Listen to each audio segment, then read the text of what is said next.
What's up, Hoopers, and welcome to Triple Threat. I am Ashley Nicole Moss, and we are in the middle of probably one of the best postseasons in basketball in my recent memory. There is so much to dive into, and we're going to get into all of it. I have Brad Botkin joining me in studio. I have Chris Walker making his second return to Triple Threat. He's been busy with March Madness and all that craziness, but now that that is officially done and in the books, we're going to have him on the show. And you know, it's always a good time when he and I get together. But first, I have to highlight something that I'm absolutely loving this playoff series.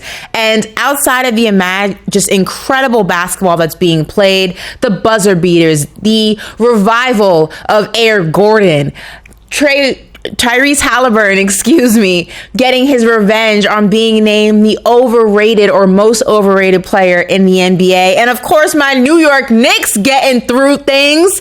One of my favorite moments has been the relationship of Jimmy Butler and Buddy Hield. Now, last night, if you weren't able to stay up for the Warriors game, you might have missed this, but the start of the game was interesting because Buddy Hield had the wrong shorts on and he had to run back to the locker room, put the right shorts on. And a lot of people were wondering, buddy, this isn't your first rodeo. You're a vet in this league. How do you have the wrong shorts on in a playoff series?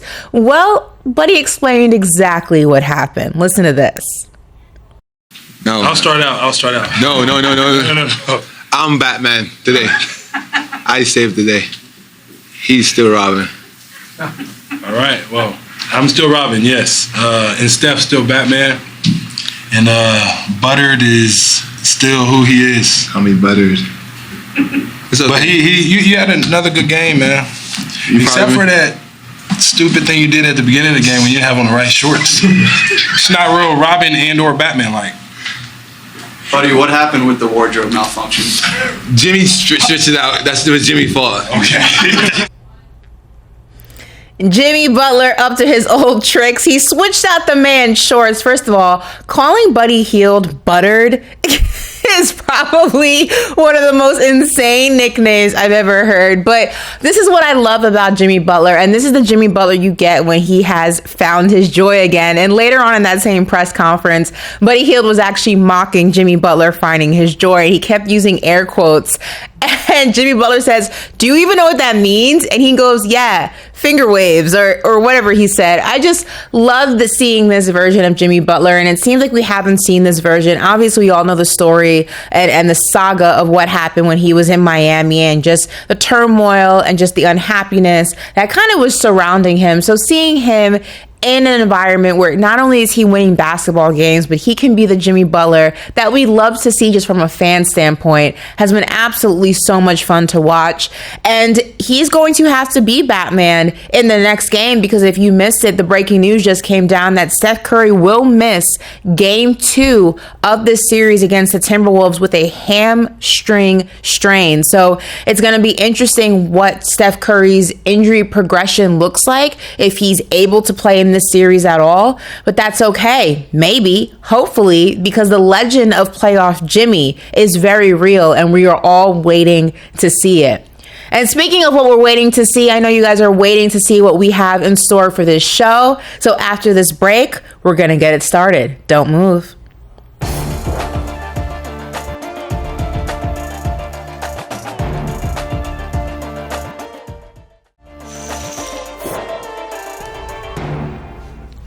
Welcome back to Triple Threat, everyone. And as promised, I got a full house with me, Brad Botkin, Chris Walker. It's going to be a whole lot of chaos in the best way possible. Gentlemen, maybe 1-0 is lucky. We're going to figure that out right here in this segment because we're going to discuss which team currently leading 1-0 in their series has the best chance to win their entire series. Now, obviously, we're taking the Pacers out of the equation because they have already played. I was going to be my answer. No, they are now up 2-0 in their series, so we cannot include them in this conversation. But the other remaining teams currently leading 1-0. You have the Knicks leading their series against the Boston Celtics, my New York Knicks. Let me just make sure I put some respect on their name. Leading 1-0. You have the Nuggets currently leading their series against OKC 1-0. And your Warriors, shout out to the Yay area, currently leading in their series 1-0. So looking at all of these series, all of these teams currently up, and mind you, this is the first time I think in playoff history that all the road teams have secured a win in their series. So we were talking about this yesterday. In game one. Yeah. So we were talking about this yesterday. We were hoping your Warriors didn't mess up history, and they didn't. So shout out to the Road Dogs. Brad, I'll start with you. Which team are you leaning towards as having the best chance to win the whole shebang, as they currently lead 1-0? Okay, so first I want to ask both of you guys a question. If you had the ticket on the 4-team parlay, all 4 Road Dogs, money line parlay, and you get the first 3, were you hedging the Wolves last night? Or are you going for it? I'm going for it. Yeah, you say that. I'm going for it. Oh, you say that now. I guess it depends how big the ticket is. Okay, so my answer to this question is probably surprising, but I think it's the Warriors. Even with the news of Steph Curry's hamstring. Last night, sometimes series are decided very early. And we love to talk about how long series are, and they are. But holding on for that win last night gives them a lot of latitude against a team. And I talked about this yesterday. They are going to have a lot of dry spells offensively. This is a very good defense, and this is an offense in Minnesota that isn't quite emblematic of what a typical top 10 offense would look like. They can get pretty stagnant. They can get pretty Anthony Edwards heavy, and when the other guys aren't hitting shots, which they're not going to go as cold as they did in the first half last night, but this is a team that can hit some rough stretches. So I think simply on defense, and if we can get Jimmy Butler to stop being passive Jimmy connector and go back to the buckets part, we can get 1 or 2 wins in these next 4, because I think Curry's going to be out through game 5. And then we're in the dry. I really think they're going to get an ugly win. It's not going to be how you're used to the Warriors winning, where somebody gets hot and they win it in electric fashion. But they can win it defensively on a combination of their ability to scramble and play small and create havoc. And then the Timberwolves, that's not the last time that you're going to see a rough, dry spell for them offensively.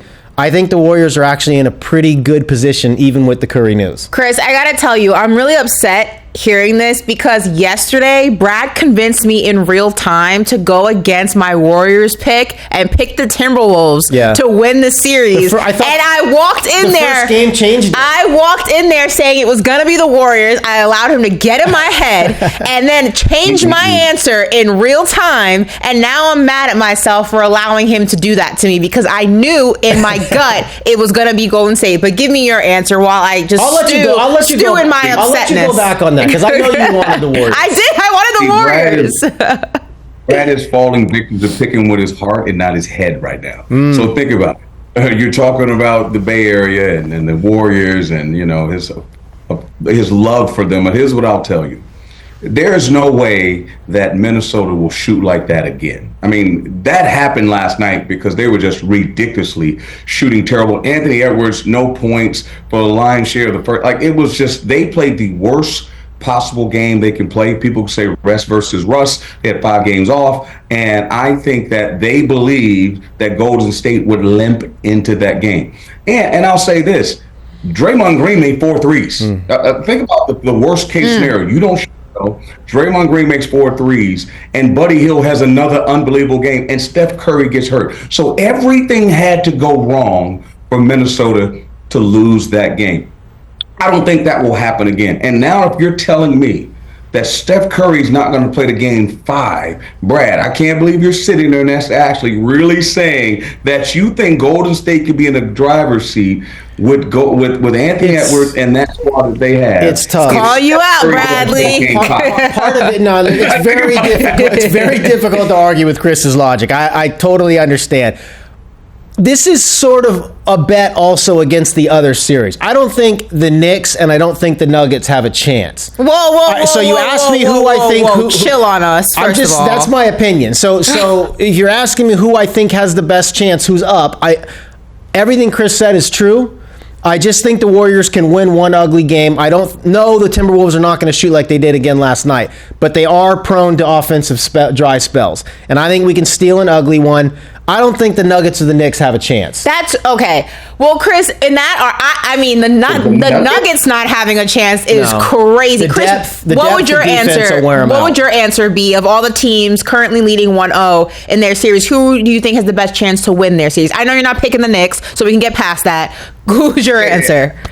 Yeah, I won't pick the Knicks because your guy plays 6 players every game, but they'll be dead by the time the game 4 comes around. The Nuggets. I mean, are you serious? Come on, Brad. We know that the Nuggets have the best chance. They're the best player in the world. I love Shai Gilgeous-Alexander. You got the Timberwolves. I mean, again, they're probably still kicking themselves after that loss, but you made a great point, Brad, that those early games can determine series. Like, they should have won that game. They lost it. Now they don't have home court advantage. They're not winning in Denver. So if they can't win in Denver, they can't win this series. You don't think OKC can win in Denver? Almost a 70-win team. Listen, I understand what you're saying, but this is the playoffs, Brad. You know this more so than I do. This is true. It's a 7-game series against one team with the best player in the world, and I might add, they don't even have their coach. That goes to show you how that thing moves. You know, how it's just on all cylinders. Adelman's been doing a great job, though, and Jokic really is being more assertive than we have ever seen him, and you have to wonder maybe if Malone was keeping the reins on him as a player. No. But I'm saying he's been more vocal than we have ever seen him before in a series. He's out there coaching and yelling and doing things that we've never seen. Jokic is a chill guy. He probably senses to some degree that Adelman has to dip his toe in a little bit. Maybe with his assertiveness and, but I just, the Nuggets are good. It is difficult to go against the best player. It is. And certainly in a one-game scenario. But I think over 7, there's too much depth and too much defense in OKC. I think it wears Denver down. I'm with Chris on this. I'm not picking my Knicks, not because I don't believe, but because I don't want to jinx them. So I'm taking them out of the equation because I don't want to jinx them. But listen, New York, I believe in you, baby. You and me, orange and blue skies all day, every day. We got one. We need another one, but that's a different conversation. I do think when you talk about the Nuggets, it is the argument of, this is such a cliche, but youth and experience and what you saw down the stretch from the Denver Nuggets, you can't teach that. And OKC, especially SGA, he's great for 3.5 quarters. And that last half of the fourth quarter, it falls apart. And when he falls apart, nobody else steps up to the plate. That is the direct contrast in what you're seeing with the Denver Nuggets. SGA does not fall. You're talking about one of the most clutch players in the league. He is not a fall apart end of fourth quarter in this postseason. Come on. In this postseason? Chris, help me out. Let me say this. Chet Holmgren goes to the line, misses 2 free throws. That could happen to anybody, yes. Right? It's just youth and experience. And then Mark Daigneault fouls to get Jokic back in the game, fouling up 3. That's something I believe in. So strategy-wise, it bit them in the butt, and Aaron Gordon makes a 3. I mean, think about it. So everything, and like I said, for Minnesota to lose to Golden State, everything had to go wrong. For that game to happen at the end like that, everything had to go wrong. And we'll talk about this game later. For the Pacers to win that game with 57 seconds on the clock, down 7, everything had to go wrong. That's what happened. But that is what determines series, right? If for some reason they can't win in Denver, which, they're a great team, but it doesn't matter the regular. This is what I love about, and I know we got to run. This is what I love about pro sports over college sports. It's the NCAA tournament, one game, you're done. In the NBA, the best team wins. 7-game series. If they beat them over 7 games, it doesn't matter what happened during the regular season. Couldn't agree more.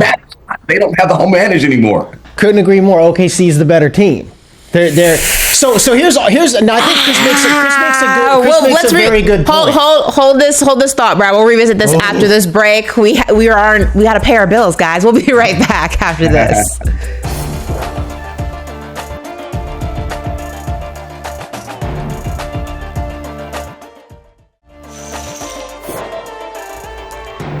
Welcome back to Triple Threat, everyone. Brad, did you want final word on what you want to say from our last segment, or did you want to move on? You wanted to move on? Okay, well, look, we were talking about the Denver Nuggets, and that actually leads us into our next topic, because Nikola Jokic had some high praise. We've been talking about Batman and Robin with the Golden State Warriors, but Batman and Robin need to meet Gordon and Jokic, because he called him, Jokic did, Aaron Gordon, his best teammate ever. Listen to this. Joker, you've called Aaron one of your 5 favorite teammates in your career before. That's the best you said the best, your best team. That was like making top five of my career life, whatever his name. Sure.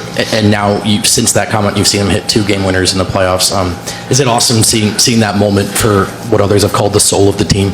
Yes, I mean, he had big free throws before that, so he made both of them. He had a big box out on the Caruso, I think. Was it Caruso? And he made a really big shot for us, and he deserves it. He's like you said, he's the soul of this team. He's a glue guy. He probably doesn't give them much respect that he deserves, but I think he doesn't need attention, so he knows what he's doing. So I'm happy for him. So obviously that duo went to win a championship together, has won a championship together. They're looking to do that again, and it had me thinking of all the best duos ever seen in the NBA. So we're going to live right here on the show create our top 5 greatest NBA duos of all time. So this is how it's going to work. We're going to do this draft style. I'm going to give you each 2 vetoes. Okay? Once you run out of your vetoes, you cannot veto a pick. I'm going to give you each a pick for 5 through 1.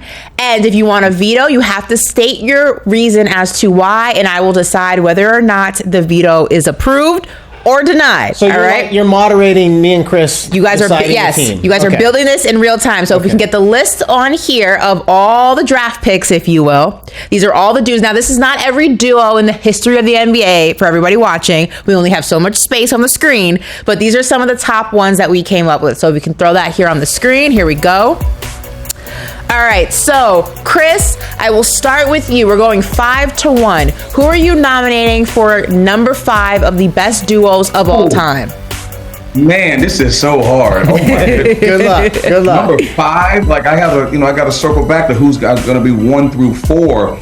But number 5, I am going to say LeBron, Kyrie. How many choices do I get? You got to pick your number 5, and we got to see if Brad agrees with you. I'm going to say LeBron, Kyrie, or Bird, McHale. All right, Brad. So this list is so overwhelming to me that I've got one. I've got to do process of elimination here. So get Peyton and Kemp off.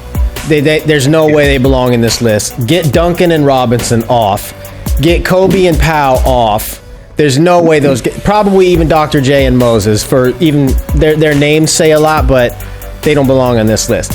So after that, 5, I think actually LeBron and Kyrie is pretty good. They only won 1 title, went to 4 finals, ran into a dynasty. Talent-wise, I think LeBron and Kyrie's pretty good. And I'll actually stick with Chris's. He was torn between Bird and McHale. I actually would take Bird and McHale 4th. I would take those guys. All right, so 1 spot ahead of LeBron and Kyrie. Okay, so we are officially putting LeBron and Kyrie at number 5, so we can lock that in. We got number 5 set. All right, so Brad has nominated Bird and McHale for number 4. Chris, do you accept or do you want to use a veto? That's a tough one. I'm a big Bird fan. I like McHale. They won 3 rings together, I want to say. But I am going to go with Shaq and Kobe. Ooh. Okay, so that's I'm going to go 4. As Brad said, process of elimination. I'm going Shaq and Kobe.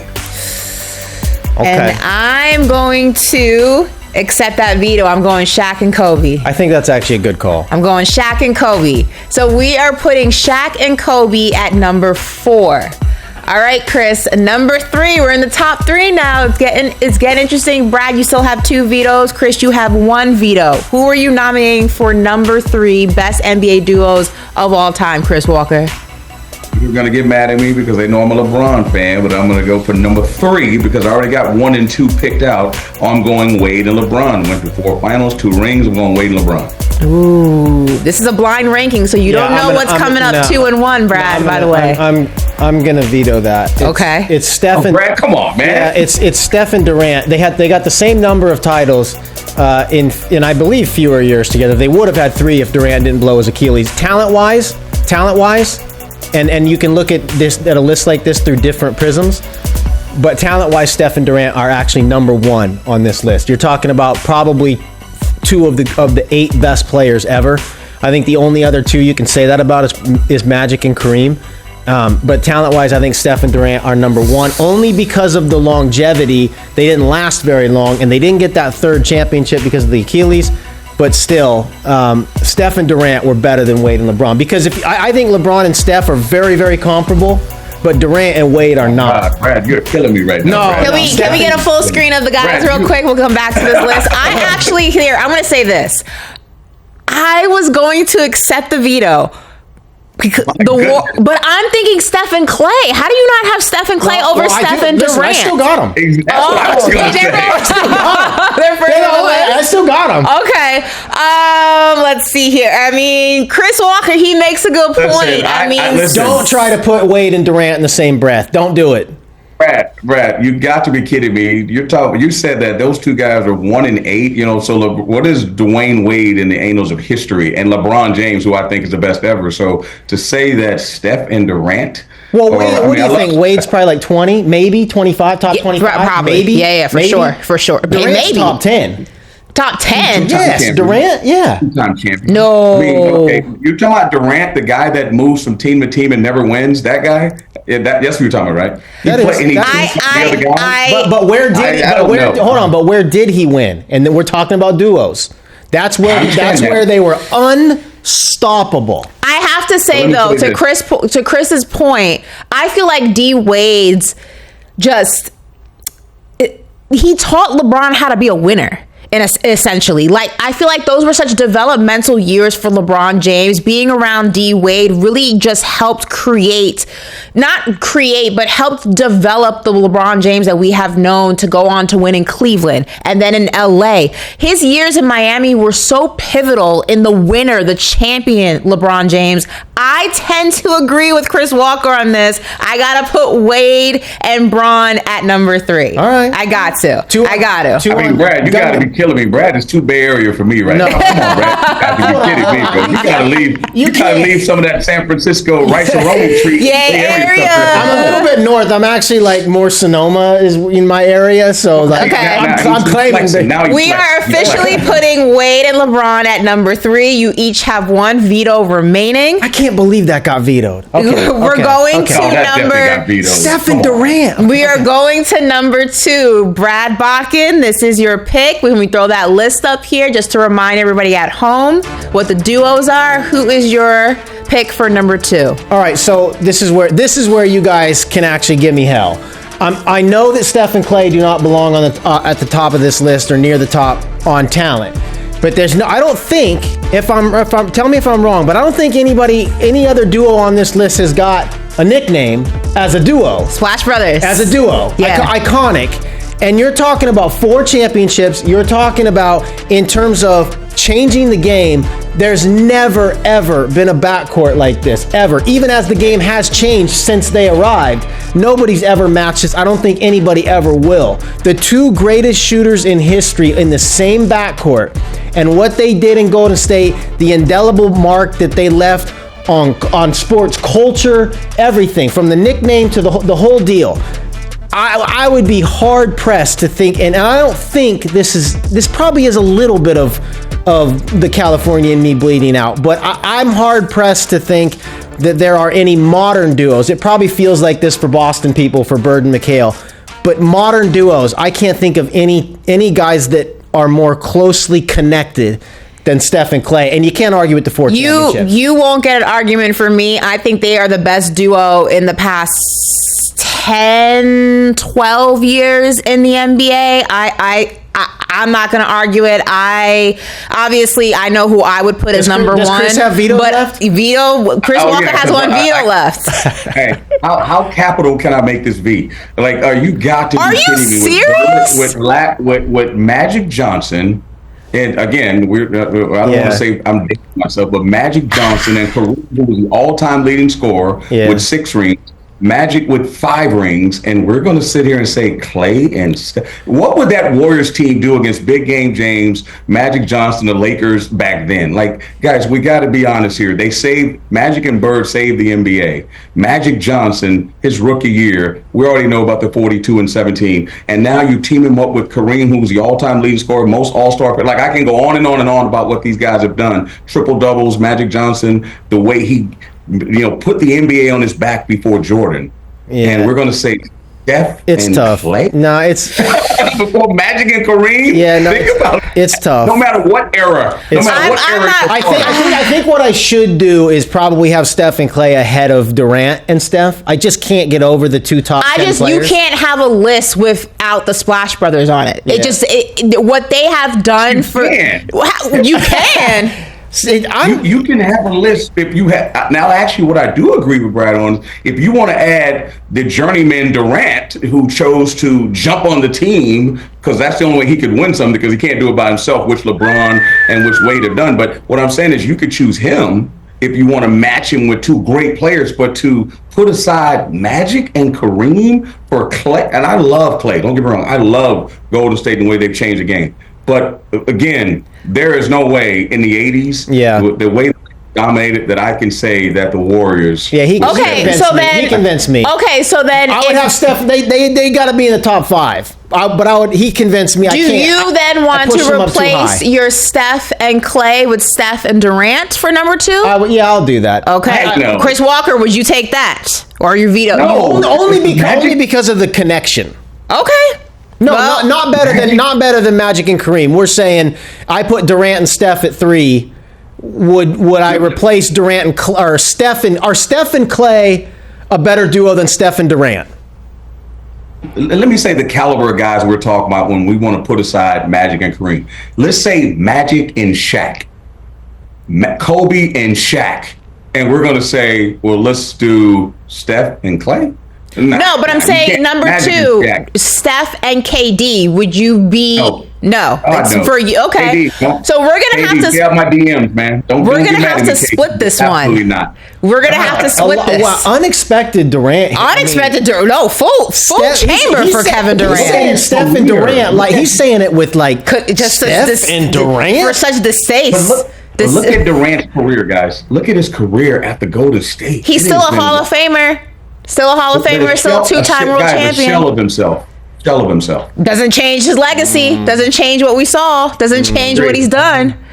All right, let's go to number 1. I feel like we're all gonna agree with number 1. We're all gonna agree. Yeah. Let's throw that list up there in case everybody needs to be reminded. But I think we can all agree that the number 1 NBA duo of all time is Jordan and Pippen. Do we all agree there? Yes. Yeah. Okay. Yeah. No question. So it's just number 2. We're gonna have to put a slash. We're gonna have to do Steph and Durant / Magic Johnson and Kareem. Okay, if we listen, we gotta flip 3 and 4. There's no way LeBron and D Wade are better than Kobe and Shaq. Okay, so we can switch D Wade and LeBron James. But that was a young Kobe, Brad. They won 3. No, they won 3 titles together. That's true. I mean, I'll give you that. Now what? No, there you go. Now you've changed my mind. I would agree with you. Okay, so let's switch 3 and 4. Shout out to Alejandro in the control room putting together this list in real time.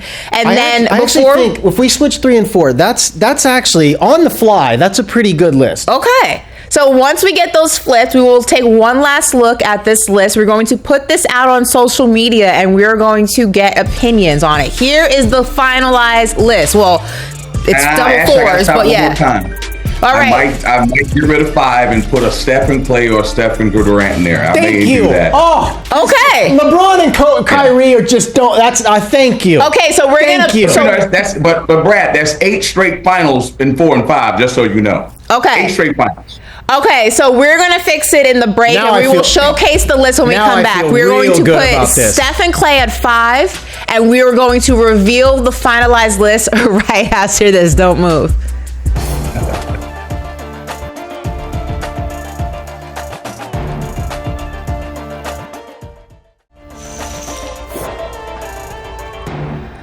Welcome back, everyone. Here is our final list that we constructed live on Triple Threat. The best NBA duos of all time. Steph and Clay at number 5. Wade and Bron at 4. Shaq and Kobe at 3. Magic and Kareem at 2. And no surprises, Jordan and Pippen at 1.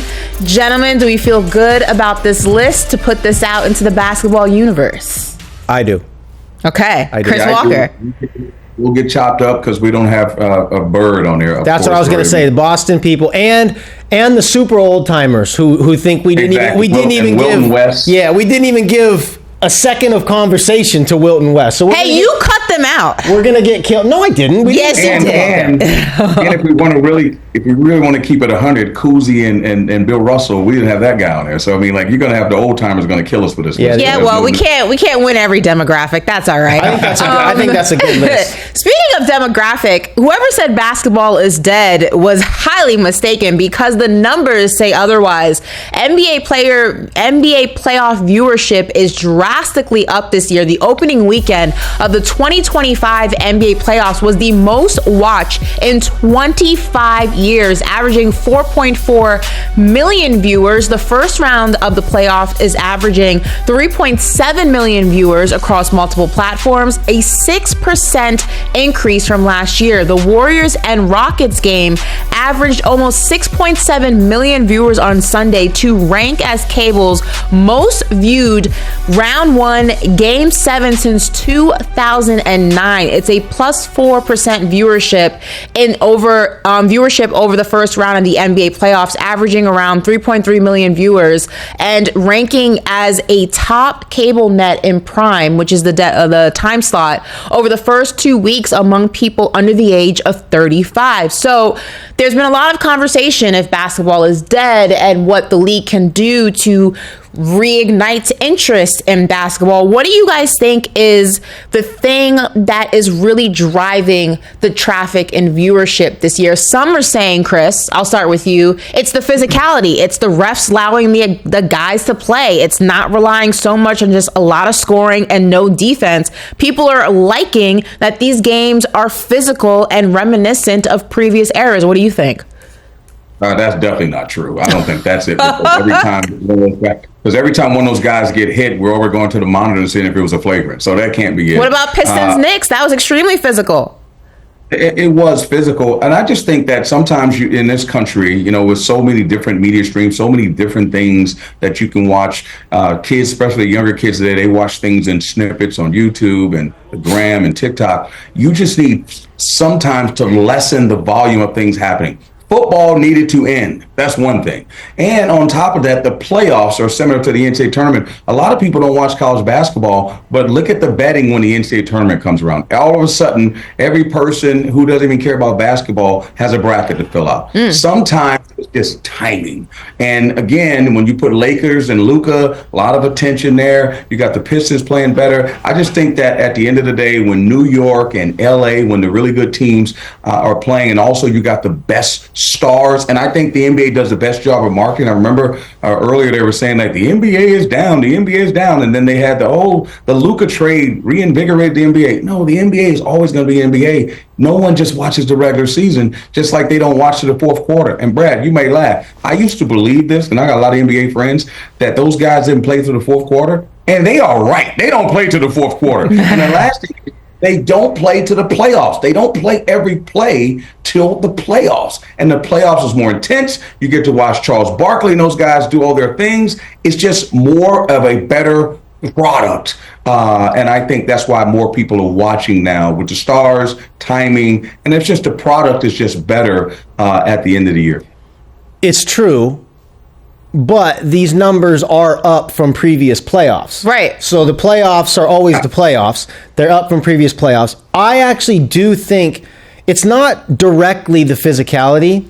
I think there's some old school fans. I actually have a good friend of mine who called me up and said, this looks like the basketball I remember. I'm going to watch again. I don't know if that reflects a bigger group of people. Yeah. But I think it has inspired a competition level that translates across TV. That these teams like it or not, they actually sort of feel like they don't like each other. And I think that's why the Houston Golden State game did so well. For Pistons and Knicks. Stephen Curry's been in a Game 7 against the Kings. So it's not just that it was Steph Curry. It's not just that it was Game 7.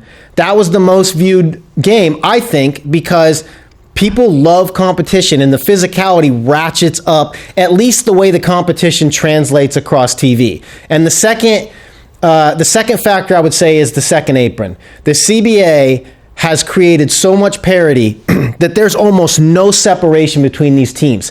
So again, competition. Look at all these games coming down to the final possession. 20-point leads aren't safe. 1 and 8 seeds feel equal.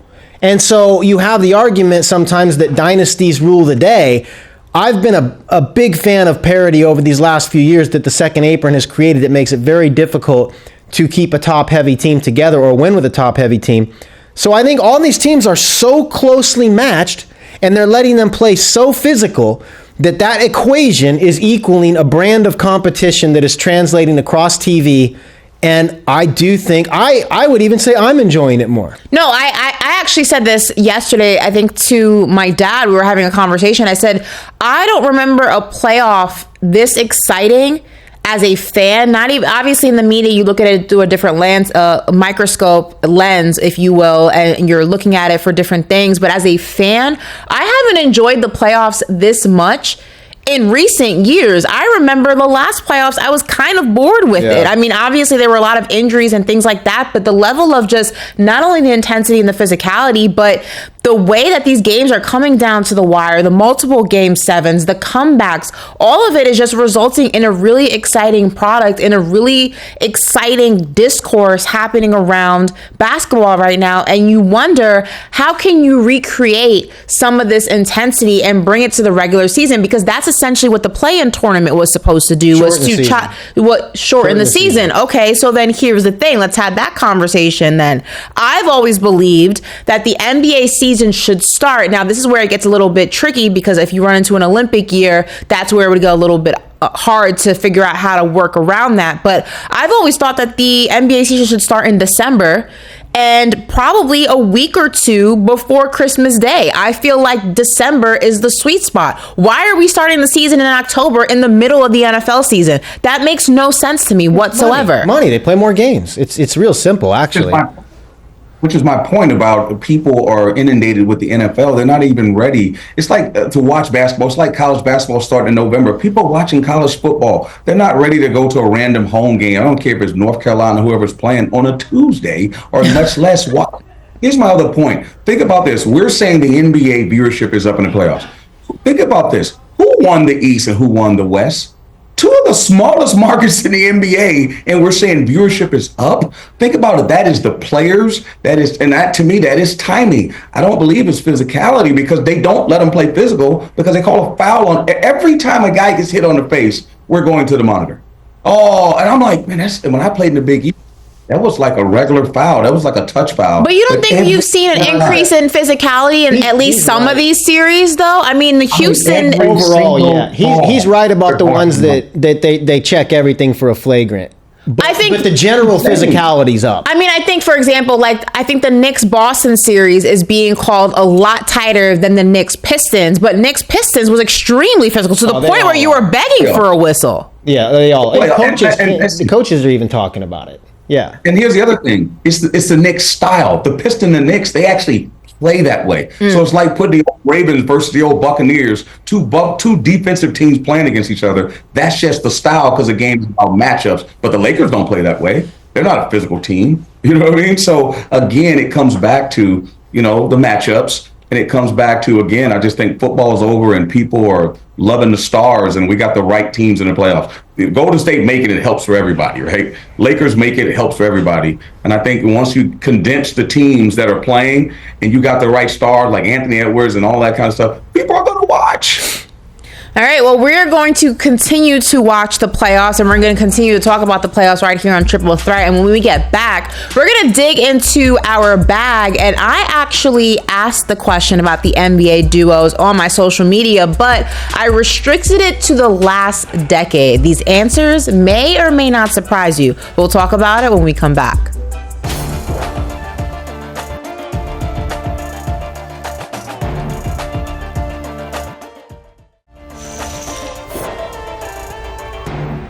Welcome back to Triple Threat, everybody. And as promised, we are going to dig into our bag. And this is where we ask a social media question randomly and we pull the best answers. Now, we did on the show, earlier in the show, I should say, we blind ranked and build our top 5 NBA duo list of all time. But the question I posed on the social media, or my social media, was the best NBA duo of the past 10 years. So I shortened the time frame and we're going to pull out some of the best answers. So number 1, let's see what we got here. Steph and Clay, 4 chips. Chris Walker is not going to like this answer. No, Chris, number 1? Chris is on board. Last 10 years, because that takes out Magic and Kareem. Oh, yeah. That I'm with you. Okay. I'm thinking we're going to see some bum answers here. I'm feeling like some Dwight Howard, Hito listen, I will tell you, Stephen Clay was the highly popular answer on this question. Right. Let's see what we got for number 2 here. Jalen Brunson and the fourth quarter. Okay, that's cute. Brunson's such a stud. Yes, clutch player of the year. What is with the Knicks hate, Chris Walker? Come on now. Nova grad. Okay. Am I missing something? I thought we were just talking about the last the Stephen Clay comment. We're just saying something. Oh, LeBron and Kyrie. How do we feel about that one? Different answers for last 10 year duos. Yeah. Last 10 years. LeBron and Kyrie, do you like it? Of course. Yeah? Okay. Yeah, last 10 years, of course. Last 10 years. Okay. Let's see. What else do we have here? Gotta go with Steph and KD. Yes. 2 MVPs, unstoppable offense, and back-to-back chips. That combo was unfair when locked in. Honorable mention, LeBron and AD in that 2020 run, though. Chris Walker, do you have any issues with LeBron and AD? PJ Mac 10, I'm with you with the LeBron and AD thing, but are you serious? No, I'm not going LeBron and AD on that one. Yeah, but Brad's point about KD and Steph, that was a formidable duo that was hard to reckon with in a short span of time. Had that thing continued, we don't know how many more championships they would have won, but LeBron and AD. And as much as I love LeBron and the Lakers, I'm sorry, I can't do anything. Plus, do you think bubble too? I don't care what anyone says. The bubble championship's different. It is. Chris Walker's a Lakers fan. Here we go. Brad saying that if Golden State had won in the bubble, Brad would be at that 50. He'd be counting it. When we talk about KD and Steph, obviously, hindsight is 2020. You think he regrets it leaving Golden State? I'm gonna be honest with you. I don't think that guy regrets anything. He's a maverick. He lives by his own rules. And I even hear rumors, and you guys may know more about the scuttlebutt. He's trying to make his way to Houston. It's like everywhere this guy goes, it doesn't work. That's why I can't call him an alpha male, and he has to team up. And even though he was the one that won the MVPs, I still think he was the Robin of that team when he went to Golden State. And that bothered him, and that's why he left. And he realized, a la Kyrie, that you cannot do it on your own, and maybe you weren't that dude that you thought you were. Well, listen, if let's keep the same flavor then. If LeBron has traveled around teaming up, everywhere he's gone, the only way he won was to put super teams together. So if we're gonna do the energy, then we gotta keep the same energy. There's actually very few players who don't. That is a different conversation. Maybe that's a different list that we should do. Have that next time. Yeah, we're gonna do that next time. We're going to do. We're gonna let you guys air your grievances on certain players. Listen, for Brad Botkin, Chris Walker, and myself, thank you so much for joining us. Enjoy the playoffs. Go Knicks. We will be back next Wednesday at 1 p.m. Eastern, right here on CBS Sports Network. If you missed a minute of the show, do not worry because we got you covered. Scan this QR code and we will pop up on YouTube on the CBS Sports Network YouTube page. There's so much to dive into, so much to talk about, and leave your comments and let me know if you agree with our list. Brad, are you feeling confident about the Warriors? 30 seconds, let me know. I actually, it's very odd. I don't know why, but I am. Brad Botkin, cool as a cucumber. For me, I'm cool as a cucumber too because we already got one on the road in Boston, and I feel good about that. So we will be back, like I said, next week, Wednesday, 1 p.m. Eastern Standard Time. Do not miss it. Until then, see you next time.